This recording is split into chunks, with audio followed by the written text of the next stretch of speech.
Harper at home. Music has always played a big part in the life of the church. We don't know exactly when the church choir was formed, but from the earliest times, it was active not only in singing in the church building, but also participating in open-air witness.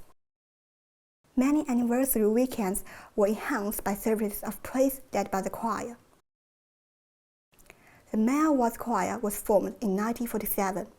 Throughout the years, the aims remained the same: the singing of praise to the glory of God and for the extension of Christ's kingdom, and deputation work was high on the agenda. As well as serving in and around Glasgow, there was a strong connection with Abroad, and there was even a tour in Canada and the United States in 1966. Social events were also enjoyed by the choir members, with a special dinner at the Marlborough a highlight. There were even some budding choir members being trained up in the junior choir in the 1960s. Since the demise of the church choir, groups have got together on an ad hoc basis to sing at some special meetings, such as inductions. The church has been blessed by gifted musicians across the years. One of the longest serving being Jack Dog, who for half a century was the organist, and for much of that time also the leader of the church choir. It seems, however, that in his younger days he went by the name of Paul and enjoyed a different kind of music.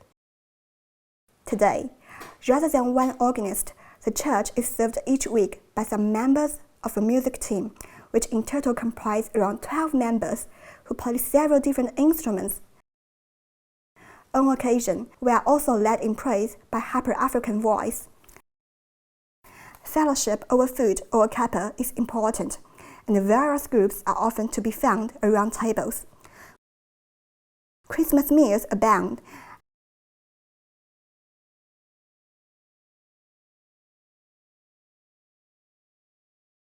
and church lunches have been popular for several years, indoors or out, in rain or sunshine. As well as our worship service on Sundays, various groups meet through the week.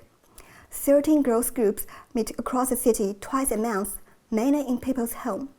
These small groups are an opportunity to study the Bible together and to share with, pray for, and encourage one another. Many of these groups have members of several nationalities, but two are conducted mainly in Farsi and are largely Iranian. Some groups also serve the whole church fellowship by organizing and serving church lunches. The young adults group for those aged 18 to 30 meets on a regular basis to study the Bible, share fellowship, and enjoy social events together. With the arrival of Lawrence and Elizabeth Jar, engaged missionaries from Sierra Leone, the African Fellowship was born.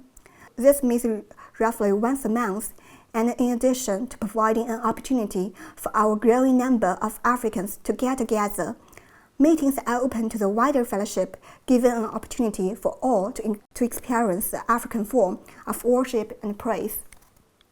Throughout the weeks across the year, many different courses take place, introducing some to the basics of the Christian faith or supporting and discipling believers at various stages in their Christian life. As well as our regular meetings, we celebrate or commemorate special events.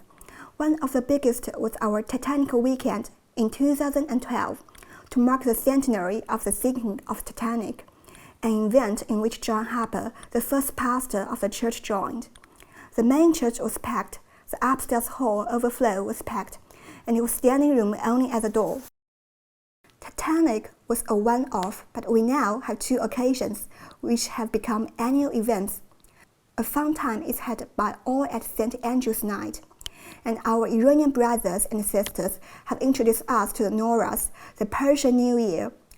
With a growing number of nationalities in the church fellowship, our church calendar may be said to become even busier.